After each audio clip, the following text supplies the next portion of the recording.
adalah belajar Al-Quran dan mengajarkannya. Maka beruntung orang-orang yang Allah sibukkan dirinya di dalam Al-Quran ya. Segala sesuatu ketika kita siapa saja yang menyibukkan dirinya dengan Al-Quran, maka Allah akan angkat derajatnya. Ya. Allah akan angkat derajatnya. Ya. Sebagaimana dikatakan oleh sahabat Umar ya, siapa saja yang mempelajari Al-Quran maka azumat qimatuhu ya, akan Imam Syafi'i ya, bukan Umar bin Khattab, akan semakin tinggi nilainya ya, harganya gitu, akan bernilai orang-orang yang memberikan perhatian kepada Al-Quran ya. Maka ini sebagai motivasi buat kita ya, untuk agar supaya kita terus ya semangat dalam mempelajari Al-Quran dan semangat juga untuk mengajarkannya kepada masyarakat. Baik. Kemudian teman-teman rahimakumullah, yang kedua di sini keutamaan dalam mempelajari Al-Quran ya, man qara'a harfan min kitabillah falahu bihi hasanatun wal hasanatu bi asyri amsalihha. La aqulu alif lam harfun walakin alifun harfun wa lamun harfun wa mimun harfun. Ya, siapa saja yang membaca satu huruf ya dari kitab Allah, dari Al-Quran, maka dia akan memperoleh satu kebaikan ya. Dan satu kebaikan itu dilipat gandakan hingga 10 kali lipat ya. Kemudian Allah Rasulullah SAW, aku alif lam mim harfun. Aku tidak mengatakan ya, alif lam mim itu satu huruf. Walakin alifun harfun. Tapi alif itu satu huruf, lam satu huruf, dan mim satu huruf ya. Bacaan mana teman-teman yang mendatangkan pahala ketika kita membacanya? Tidak ada. Hanya Al-Quran saja ya. Kalau kita baca Quran gitu ya. Baca Quran tidak mendatangkan pahala ya. Paling kita dapat wawasan ya. Tapi tidak mendatangkan pahala. Al-Quran satu hurufnya bernilai 10 pahala gitu. Merugi orang-orang yang mendahulukan bacaan-bacaan yang lain daripada Al-Quran ya. Ketertinggalan dari segi pahalanya yang diperoleh orang-orang yang membaca Al-Quran. Maka ini sebagai motivasi buat kita agar terus ya semangat untuk memperbaiki bacaan kita ya. Kemudian berikutnya al-mahiru bil Quran ma'as safaratil kiramin bararah. Walladhi yaqra'ul Quran wa yatata'u fihi fa huwa 'alaihi syak lahu ajran. Rasulullah bersabda, orang yang mahir ya, yang pandai membaca Al-Quran ya, ma'as safaratil kiramin bararah, maka dia bersama para malaikat yang mulia ya. Kedudukannya bersama para malaikat yang mulia. Walladhi yaqra'ul Quran ya. Adapun orang yang membaca Al-Quran tetapi dia wa yatata'u fihi, dan dia tata'ta itu yang terbata-bata ya.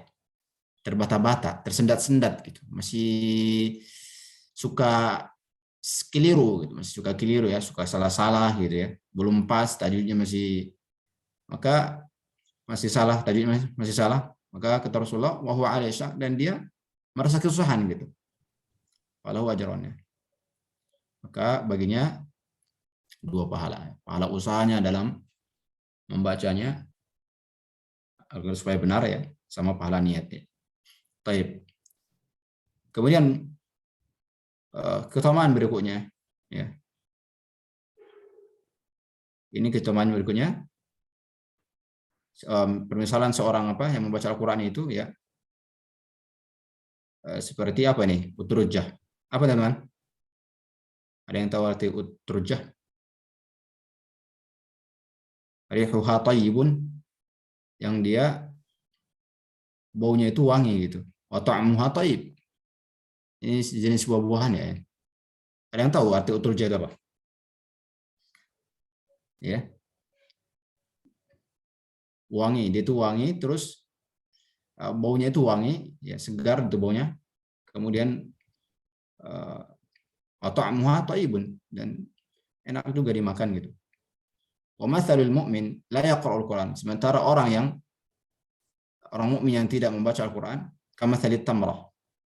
Ya, ibaratnya seperti tamar, buah tamar, kurma, la rihalaha. Ya, tidak mempunyai bau. Ya, aroma, tidak ada aromanya ya. Wa ta'muha hulun, tetapi rasanya itu manis gitu. Kalau yang tadi aromanya itu wangi gitu. Dan rasanya juga enak gitu. Turujah itu. Itu permisalan buat orang yang membaca Al-Qur'an ya. Dia itu seperti itu tadi, seperti turujah ini yang dia aromanya itu wangi dan rasanya itu enak gitu.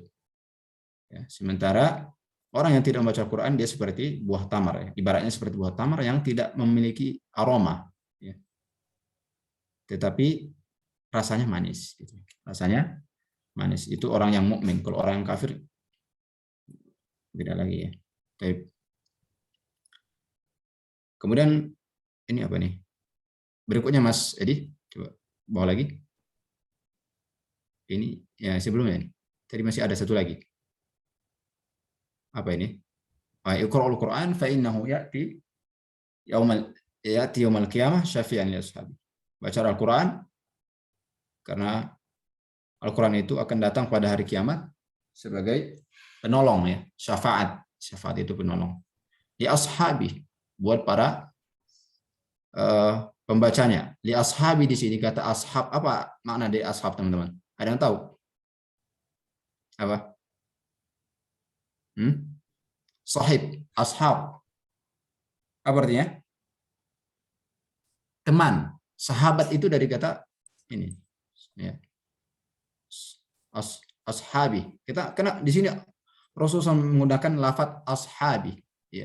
Tidak li qarini, tidak li qarini. Li sadiqi, enggak pakai li sadiqi, padahal sadiq di situ teman ya. Ya. Atau li qarini. Tetapi di sini Rasulullah lafaznya pakai li ashabi, menunjukkan bahwa seseorang itu dia selalu membarengi Al-Qur'an, selalu bersamanya Al-Qur'an, selalu membersamai Al-Qur'an ya. Selalu membacanya ya. Enggak cuma sekali dua kali membacanya, terus menerus selalu membersamai Al-Qur'an. Itulah yang akan mendapatkan syafaat nanti di yaumul akhiratnya. Akan mendapat syafaat dari Al-Qur'an tersebut. Baik. Jadi teman-teman sekalian, ini saya rasa cukup ya. Cukup sebagai motivasi untuk kita agar supaya berlomba-lomba ya. Agar supaya serius ya dalam belajar Al-Qur'an ya. Semangat dalam mempelajari Al-Qur'an. Baik. Selanjutnya Mas Edi. Sekarang kita membahas tentang hukum membaca Al-Qur'an dengan tajwid. Apa hukumnya teman-teman? Ya. Hukum membaca Al-Qur'an dengan tajwid disebutkan di dalam Muqaddimah Jajariyah ya. Imam Ibnu Jazari ya. Mengatakan wal akhdhu bit tajwid hatmun lazimu man lam yujawwidil Qur'ana athim. Dan mengamalkan ya tajwid ya hukumnya wajib ya. Seorang itu ketika membaca Al-Qur'an ya maka dia harus menghadirkan tajwid ya. Maka hukumnya wajib ya secara mutlak bagi seluruh muslim mukallaf. Mukallaf itu yang dibebani syariat ya atau yang sudah baligh, maka wajib baginya untuk menghadirkan ya tajwid yang benar ya. Tajwid itu bisa semuanya menyeluruh ya. Yang dimaksud dengan tajwid semuanya menyeluruh, dari sifat hurufnya, makhraj hurufnya, panjang pendeknya ya. Waqaf dan ibtida'nya gitu. Siapa saja orang yang sengaja tidak mengamalkan tajwid ya saat membaca Al-Qur'an maka ia berdosa ya. Ini teman-teman. Jadi ketika seseorang itu tahu ya dia bacaannya masih banyak kelirunya, banyak yang salah ya, tetapi dia tenang-tenang saja tidak mau belajar. Inilah yang orang-orang yang berdosa. Seharusnya ketika kita tahu oh bacaan kita keliru, bacaan saya masih banyak kelirunya gitu, saya masih sering salah-salah ucap gitu ya. Ketika kita tahu kita harus belajar gitu. Tidak boleh kita pasrah gitu, tidak mau belajar. Maka ketika seseorang dia tahu dia salah, masih tidak benar tajwidnya dalam membaca Al-Quran, dan dia tidak mau belajar, maka dia ketika baca Al-Quran dia akan berdosa, bukan dapat pahala, dapat dosa. Ini yang dimaksud dengan perkataan beliau di sini. Tapi kalau seseorang misalkan dia sudah berusaha nih, dia sudah berusaha, sudah belajar ya, dan terus belajar membenarkan bacaannya ya, tetapi tetap saja dia masih keliru dalam membaca huruf-hurufnya ya. Dia sudah berusaha nih, sudah berusaha, tetapi masih keliru. Inilah yang disebut dengan nabi yang tadi yang di atas ya, falahu ajron, maka baginya dua pahala. Orang yang terbata-bata kesusahan membaca Al-Quran, nah, tapi dia terus berusaha gitu, berusaha untuk memperbaiki bacaannya, maka baginya dua pahala. Adapun orang yang tidak mau berusaha, sudah tahu bacanya salah, keliru ya, dan dia tidak mau memperbaikinya, maka ini bukan malah dapat pahala, tapi justru berdosa. Baik. Kenapa bisa demikian? Li'annahu bihi ilahun anzala. Kata beliau di sini, karena Al-Quran itu ya, bihi ilahun anzala, dengan diturunkan dengan bertajwid ya. Diturunkan oleh Allah dengan bertajwid ya. Wa hakadha minhu ilana masal. Dan begitu juga ketika Al-Quran itu sampai kepada kita juga seperti itu ya. Disampaikan kepada kita dengan cara harus membacanya dengan cara bertajwid ya. Harus bertajwid, tidak boleh enggak gitu. Maka orang-orang yang tidak mau belajar tajwid ya, tidak mau memperbaiki bacanya, dan santai-santai saja gitu membaca Al-Quran dengan kekeliruan, maka ini adalah sebuah kesalahan ya. Sebuah kesalahan. Baik. Berikutnya Mas Edi. Nah, di sini kita akan belajar ya. Belajar apa sih tajwid itu nih, tajwid. Tajwid itu mencakup 8 apa? Hal ya. Yang pertama apa? Tajwid itu membahas tentang makharijul huruf. Ya, makharijul huruf. Yang kedua sifatul huruf. Ini yang paling pokok ya. Dalam ilmu tajwid ini paling penting, ini yang paling penting. Makharijul huruf dan sifatul huruf. Kemudian ketiga hukum nun sukun. Bagaimana cara bacanya ketika ada nun sukun ya. Ya. Dan hukum mim sukun ya. Bagaimana cara bacanya ketika ada mim sukun ya. Kemudian yang kelima hukum mat ya. Mat itu artinya panjang ya. Harus dibaca panjang ya ketika ada mat gitu. Kemudian hukum ra ya. Ra itu terkadang ada yang tipis. Kapan dia tipis, kapan dia tebal ya. Itu tajwid, itu pembahasan tajwid ya. Ya. Hukum ra. Kemudian yang ke-8, yang ke-7 hukum waqaf ya. Kapan kita harus berhenti? Ya. Kapan kita harus berhenti gitu. Jadi seseorang ketika baca Al-Quran dia tidak boleh sembarang berhenti ya. Harus betul-betul tahu, oh ini berhentinya tepat gitu. Ya. Jangan seperti ada sebagian orang bacanya seperti ini dalam surat An-Nisa, saya bacakan ya. Ya ayyuhalladzina amanu la taqrabus shalah. Nah, dia berhenti di situ. Itu adalah berhenti yang fatal, yang tidak boleh. Keliru berhenti di situ, nggak boleh. Kenapa? Karena artinya itu ya ayyuhalladzina amanu, wahai orang beriman, la taqrabus shalah, jangan kamu dekati salat. Nggak boleh dekati salat. Maka berhenti di salat di situ adalah sebuah kekeliruan. Maka tidak boleh berhenti di situ. Maka hukum wakaf di sini membahas tentang kapan kita wakaf yang tepat, yang benar, ya. Kapan itu wakaf yang keliru. Tidak boleh itu. Dan kapan kita memulai yang benar dan kapan memulai yang keliru gitu. Contoh kalau memulai, sekarang memulainya surat apa ya?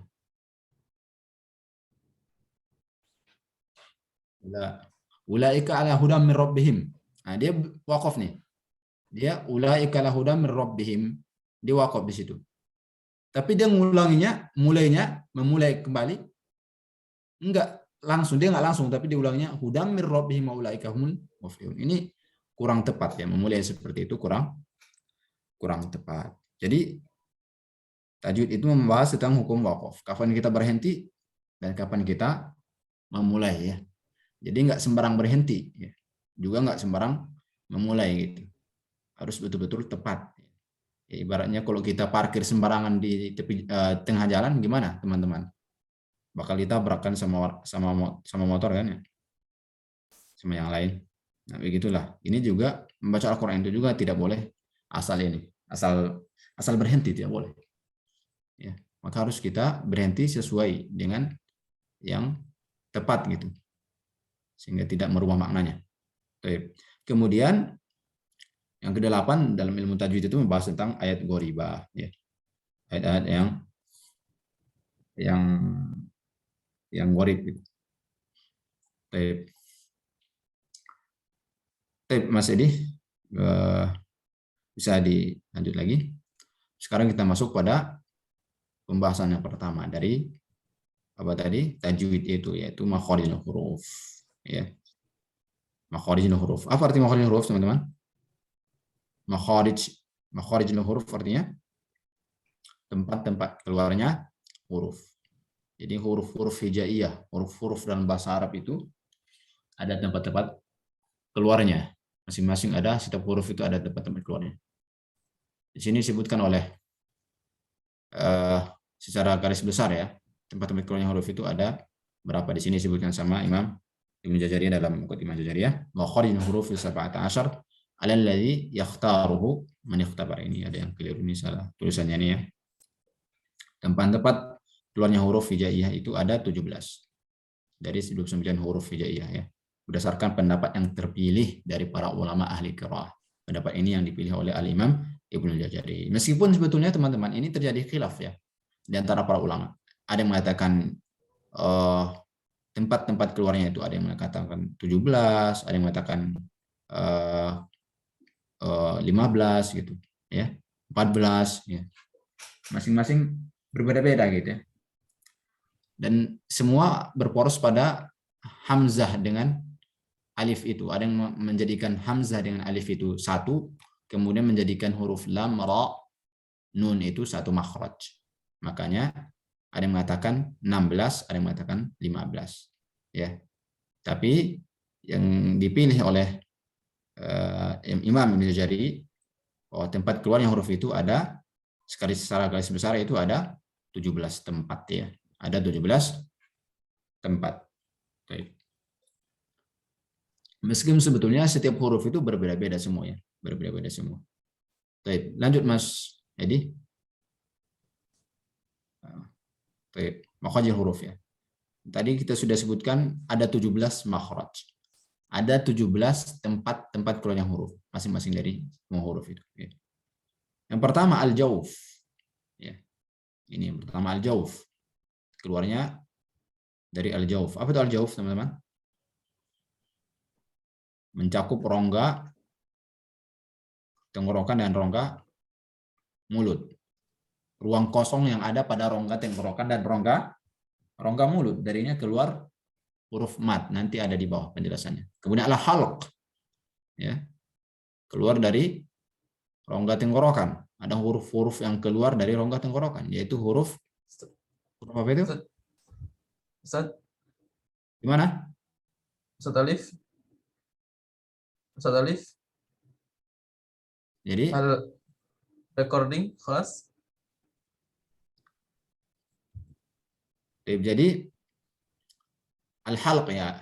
Tempat keluarnya makhraj huruf berikutnya ada al-halq. Oh ya, barakallahu fiik. Tenggorokan ya. Tenggorokan ya. Jadi tenggorokan. Ada berapa huruf yang keluar dari sana? Ada 6 huruf. Ya. Itu halqi itu keluarnya huruf-hurufnya keluar dari al-halq semua. Kemudian al-lisan. Ya, al-lisan. Ada yang keluarnya dari lisan. Nanti ada pangkal lisan, pangkal lidah, tepi lidah, tengah lidah, ya, ujung lidah, ya. Kemudian asy-syafatan, ya. Keluar tempat keluarnya ada yang dari bibir, ya. Kemudian al-khayshum, ada yang dari hidung. Taib ya. Ini secara garis besar ya, tempat keluarnya huruf-huruf tersebut ya. Dibagi menjadi ini secara umum, secara global ya sebenarnya. Taib. Lanjut Mas Edi. Masih waktunya masih ada ya? Sudah habis. 1 menit. Untuk pengenalan Ya? mungkin bisa pengenalan ini Ustaz. Apa? Perkenalan. Biar pemanasannya, oh ini makhrajul huruf ini. Satu ini Ustaz. Satu ini ya. Jadi makhrajul huruf tadi sudah kita jelaskan bahwa makhrajul huruf itu ada berapa tadi? Yang pertama tadi ada al-jauf ya. Al-jauf, rongga mulut dan tenggorokan. Ya, ada tempat keluarnya huruf mad ya dari sini, rongga mulut dan tenggorokan. Ruang kosong yang ada pada rongga mulut dan tenggorokan. Dari situlah keluarnya mad. Ya, teman-teman pada tahu kan ya mad ya? Nih, mad itu ini. Ya, ada waw sukun, ya sukun, alif ya. Ya. Contohnya ya. Ba gitu ya. I, bi, dia keluar dari kedua rongga tersebut, dari rongga tenggorokan dan rongga mulut. Ya. Dari ruang hampa itu, yang ruang kosongnya itu dari situ keluarnya. Huruf ba ini ya, huruf mat itu ya, huruf mat yang alif waw ya itu. Ya, a, ba, i, bi, u, bu, ya seperti itu ya. Maka ketika seorang misalkan ada di surat Ad-Duha misalkan, nggak boleh ditambah alif karena dia habis dengan habisnya suara. Karena dia di rongga keluarnya dari ruang kosong yang ada pada rongga mulut dan tenggorokan ya. Dia habis dengan habisnya napas. Nggak boleh disentak. Misalkan di surat Ad-Duha itu ketika orang baca misalnya seperti ini. Wad-duha, ini keliru. Wad-duha, ini keliru ya. Kenapa? Karena dia menambah hamzah di situ. Ya, maka karena yang di situ itu alif ya. Wad-duha panjang, mat di situ alif. Maka dia harus habis dengan habisnya napas kita, udara yang keluar dari mulut, ya dari rongga tenggorokan dan mulut itu. Wad-duha, gitu ya. Nggak boleh ditambahi huruf hamzah di depannya, seperti itu teman-teman ya. Alif maddiyah, waw maddiyah, dan ya maddiyah. Ya. Inilah yang keluar dari al-jauf, ya, rongga mulut dan tenggorokan. Ya. Tempat keluarnya alif maddiyah, waw maddiyah, dan ya maddiyah itu dari rongga mulut dan tenggorokan. Ya. Beda ya alif maddiyah, waw maddiyah sama ya maddiyah. Ya. Ini alif maddiyah, waw maddiyah, ya maddiyah sama yang bukan maddiyah itu beda. Ya. Ya. Misalkan alif asli, ya, waw asli sama ya asli beda ya. Jadi alif maddiyah maksudnya dia dibaca yang fungsinya untuk panjang aja gitu. Ya. Oke, bisa dipahami teman-teman? Bisa ya? Apa terlalu cepat saya menjelaskannya? Enggak kan? Oh, atau mungkin ada ingin ditanyakan? Enggak, Ustaz, paham, Ustaz. Baik. Ya Atau sudah ya teman-teman. ada yang mau praktek? Gimana? Ini ada yang mau apa? Prakteknya nanti aja prakteknya. Ya, nanti ada memang khusus untuk praktek ya. Gimana? Waktunya sudah selesai, Mas Edi? Nah, Ustaz. Sudah ya. Baik, ada yang bertanya, teman-teman?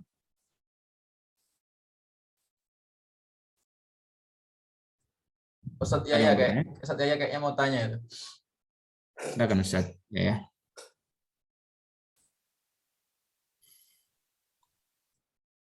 Ustaz Yaya. Iya, lanjut aja Pak Ustadz. Berarti kita tutup Ustaz ya. Udah jam 8:30. Iya, kita tutup sampai sini ya teman-temannya. Kita lanjut besok malam. Masih ada besok malam ya? Amin, insyaallah. Insyaallah. Baik. Kita tutup sampai sini teman-teman sekalian. Kita akhiri dengan doa kafatul majelis. Subhanakallahumma wa bihamdika asyhadu an la ilaha illa anta astaghfiruka wa atubu ilaik. Assalamualaikum warahmatullahi wabarakatuh. Waalaikumsalam warahmatullahi warahmatullahi wabarakatuh. Jazakumullahu khairan, Ustaz. Ustaz. Waalaikumsalam.